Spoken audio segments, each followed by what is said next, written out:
Hi everyone, welcome to Drinks on Me, the podcast about the garbage that happens in your 20s and 30s and the good stuff, but mostly the garbage. My guest today is Jen Davis. Zerlip. You got married. It's actually still Davis legally. It's okay. I will never think of you as Zerlip. I know. And one of my friends got married, never going to think of her as her new name. I also am a firsty last. Jen Davis. It's one word, so I get it. So Jen Davis, Zerlip, whatever the fuck. Jen Lauren. Jen Lauren on Instagram. Jen Lauren Davis Zerlip. Perfect. A running and wellness content creator. The first time I talked to you about running, you were like, yeah, I just do a cool 8 miles. I could run 10 right now. And then I stopped talking to you about running. But now, after we chat your drink of choice, I'll ask you about running. Your drink of choice is the trendy Sleepy Girl Mocktail. It's 4 p.m. You want to hear something funny? I've never had it before. Okay. I was like, I'm too lazy to ever make this, but you're bartending, so I was just like... There are many drinks that you could have that are non-alcoholic. There's a whole world, and you chose the one to put us to sleep, I'm excited. I need the magnesium. It's going to be great. Cheers. Cheers. It looks good. Let's see. It's like sour. Wait, that's good. You like it? I love it. You don't? I really do. I was worried about whether you would like the sour. I was expecting that because it's tart cherry juice. We should probably explain what it is. Tart cherry juice, magnesium, and... lemon and lime and seltzer. And the show notes will have the full ounce situation. I'm really glad for the podcast because I've tried so many new drinks. I used to be like, I don't want anything besides a fucking martini, and now I'm growing. Is that a Pekin thing? The Brian effect or your dad? My dad, and then we tried it. And dirty martinis, no vermouth. So it's just a cup of vodka, which I love. You get so puffy. I don't know. I drink them all the time. Maybe I this know, is just my thing. I know, probably. I wake up the next day and actual blowfish, but I love them. Yeah, they're so good. But I am trying to drink them less because they're fucking crazy. So why the Sleepy Girl Mocktail? What about it speaks to you? I love a wellness trend. And I've been eyeing this for so long, but I'm too lazy to actually go out and get the stuff. So when you offered to make me anything I wanted, I was like, that's what I want because I have not slept well in weeks. I am so bloated. I actually feel pregnant. I was like, I can't have a drink on a school night. You used me. Yeah. I really respect that. Before we get into why you need the drink, want to learn more about you. How did you get into the wellness and running space, and are you enjoying it? I found myself wanting to shake people when I was growing up. Like, just take care of yourself. Just do this. Just do that. One thing I've been open about is my sister's addiction. Now she's years sober, but just wanting to shake people into taking care of themselves. So I started mainly during COVID, trying to lead by example. And then I just got really into it. Also, after college, I went into a crazy PR job. I was at the office late hours of the night, and then I would go out and drink 4 rounds of drinks. And so my only me time was waking up early and taking a workout class, and it just fueled me up so much. So it kind of just all blended together. And then the running came in because my husband's a psychopath. Runs multiple marathons. How you were saying I was so casual about running 8 miles, that's how he was to me about running a marathon. Yeah. I had the same experience where I was like, I can't go run 3 miles. And he was like, yeah, you can. My first run I ever did was 9 miles. You just have to not think about it. I just went out and ran 9 miles. I was like, okay. It's like, shut the fuck up. Yeah. But then I was really sick of trying to grow a social media platform, trying to get a raise at work, all of this stuff that fell out of my control. And I felt very stagnant with working out. And so it was just a fun challenge for me to sign up for a half marathon. You follow the plan, you accomplish the goal, you only have to rely on yourself to show up. And I just loved that, the progression of doing something I thought I could never ever do. So that's what got me into that. I know I shat on you for running, but I do run. Yeah.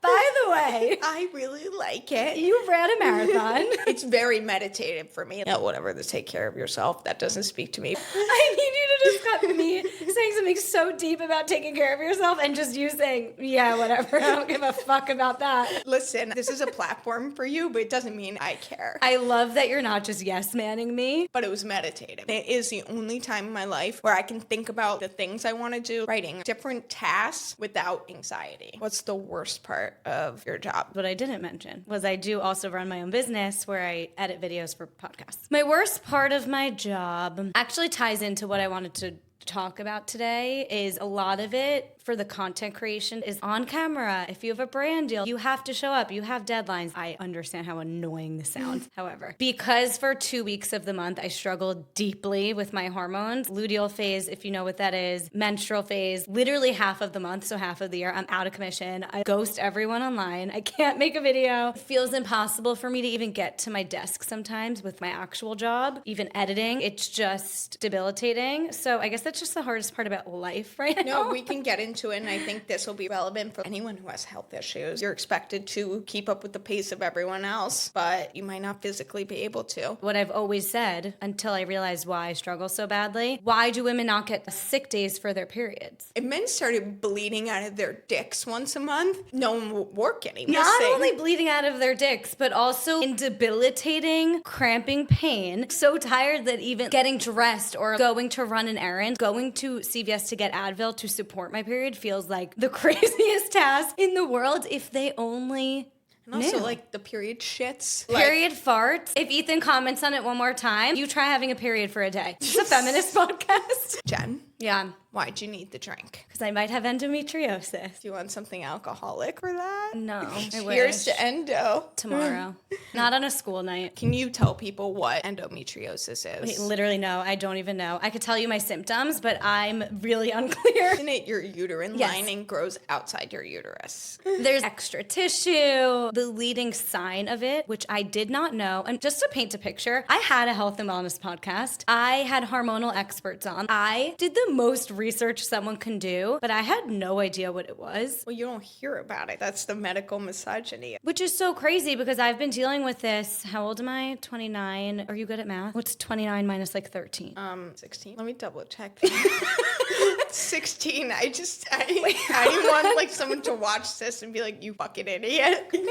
29 minus 10 is 19. Minus 3 is 16. It's been 16 years since my first period meltdown, and I had no idea what endometriosis was. Now, all of these videos are coming up on my TikTok of people having endo meltdowns, and I'm like, that's literally me. Anyway, I had first got it on birth control when I was 14 because of my debilitating period cramps. I have vivid memories multiple times of being on my friend's bathroom floors during a sleepover and needing my dad to pick me up at 4 a.m. I go on birth control. I'm fine for 11 years. I get off birth control 2 years ago. These periods come back. All of a sudden, I have PMDD. It's the phase right before your period, which is luteal phase. I get insane anxiety, overstimulation for no reason. I have a rage inside of me right now for no reason, Who doesn't have a rage inside of them? Just a monster waiting. but unprovoked. Ethan will turn on the TV. Rip his head off. Crazy. You're a woman. It's okay. All women are crazy. Women shouldn't drive. But I think this is why. It's all hormonal. We're all fucked up. And I'd be fine with it if it was how my periods are, where it's 2 to 3 days. No, my PMDD is a week or more. My appetite changes. I can't show up for my workouts. My whole body's fatigued. I'm bloated. I've gained weight, anxiety, depression, everything. So, funny story. We're getting to the endo now and the potential embryo freezing. I had a brand deal with a functional medicine platform. They make it easy. It's a great platform. This is actually a reigning endorsement now. They make it easy for you to get blood work done. And then they have a clinician on the portal tell you what's wrong with you and what to take. So I did that for funsies and money 2 months ago. Oh, I got my results. Am I low in vitamin D? It says high priority, low egg count. I did not ask for this. Usually when you're on a fertility journey, you know you're on a fertility journey. You're like, I just want to know,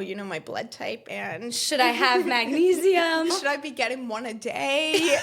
And then your entire world changes. Okay, that sounds great. So totally unprovoked. Slapped me in the face. Basically what it was is my AMH is low, which is an indication of your ovarian reserve. It's not the quality of your eggs. It's actually more about the window of time you have to conceive. Ethan and I looked up a chart online of what your AMH should be at each age. Mine is that of a 40-year-old.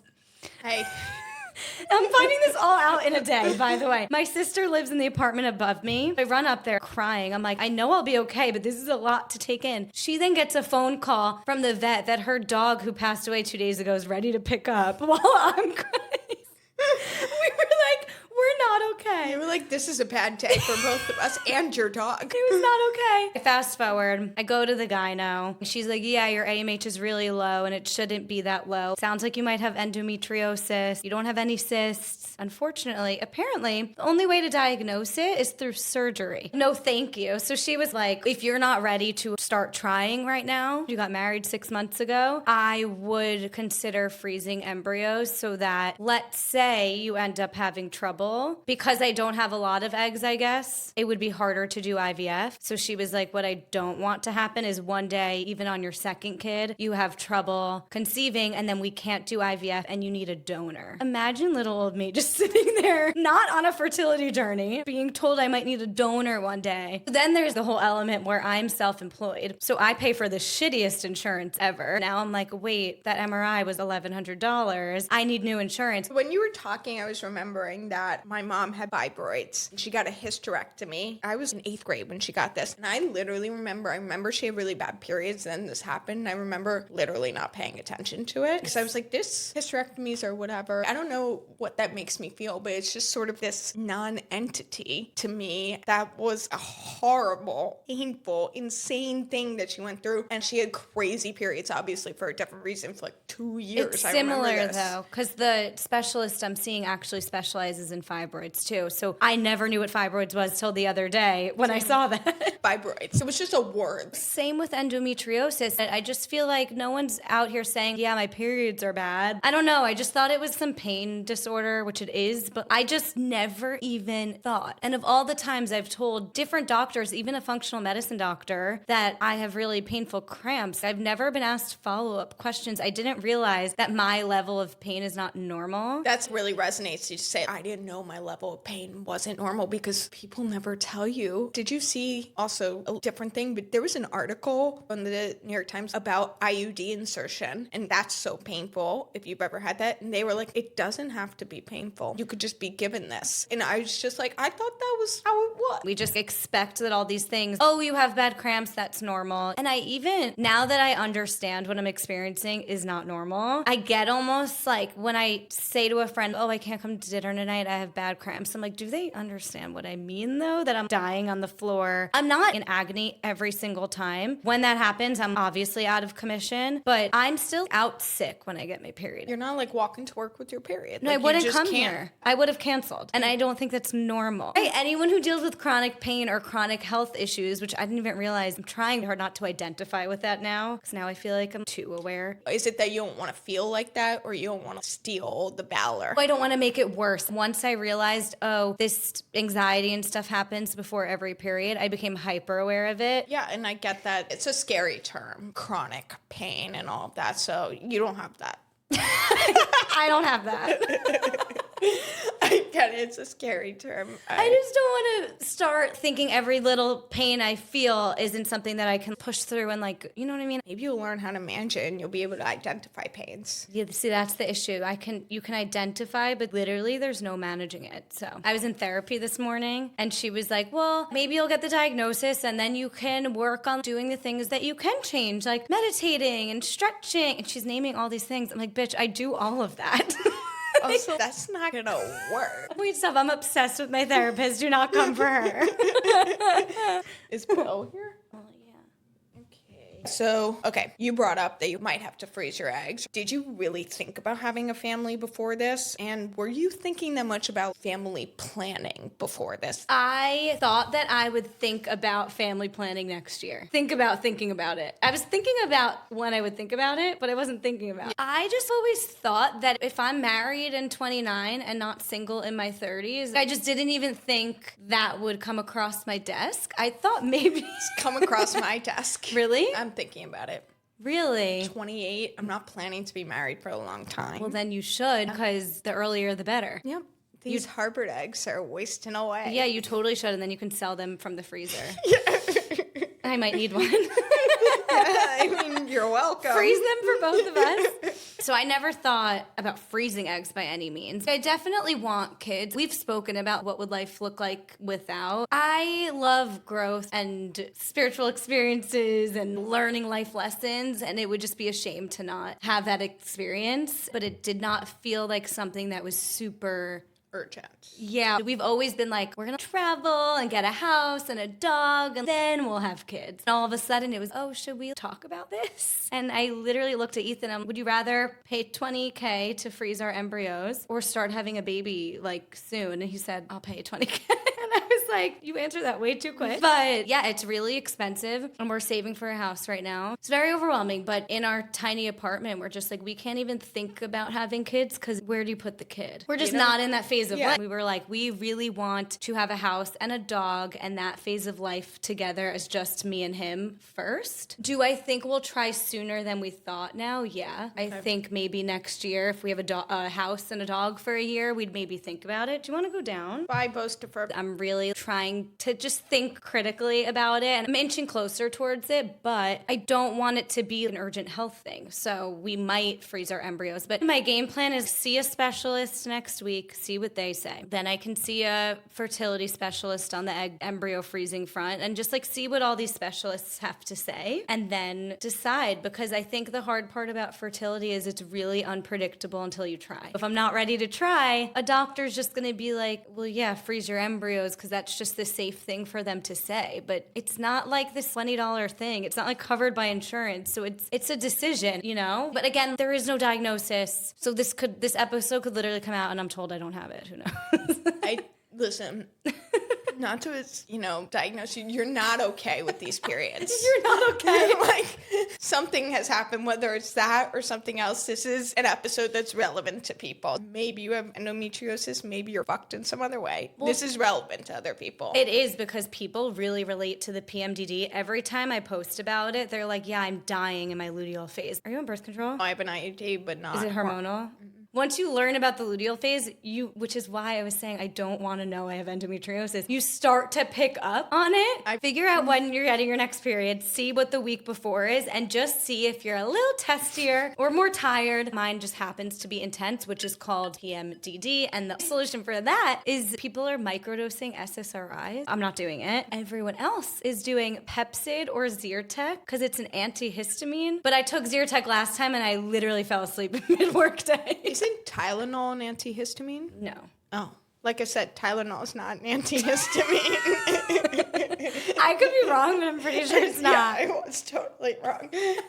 Yeah, fuck. That was stupid. What do you want people to know about this process? Is there something that you haven't said that you want to say? What I want people to know is more people are going through it than you think. They just don't know that it's not normal. We're used to the pain. I've been dealing with this for 16 years, so I'm used to it. But when you really pay attention to your symptoms, and honestly, TikTok is a magical place. I'm realizing like people are recording themselves having meltdowns, and you see yourself in other people. And I'm realizing that it is really common, and that's not helpful at all, other than that you're just not alone in it. You're not imagining things, right. And you're not different. Thank you.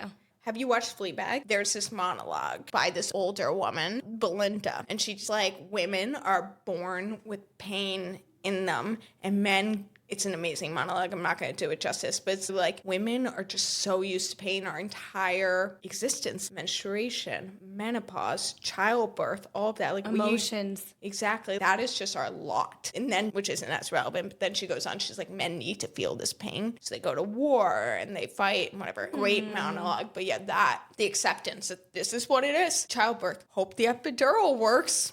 Another thing I didn't know was the circadian rhythm of it all. Men are on a 24-hour clock, but we're on the 30-day clock. But men, it's the 24-hour cycle. And everything we do is based on the men's circadian rhythm and energy and schedule. I know so many people whose boyfriends are like, including mine back in the day, you should try intermittent fasting. You should do this. You should do that. Even Ethan saying, you could run a marathon, like no problem. It's like they don't have the same hormonal considerations that we do. And like, fuck them.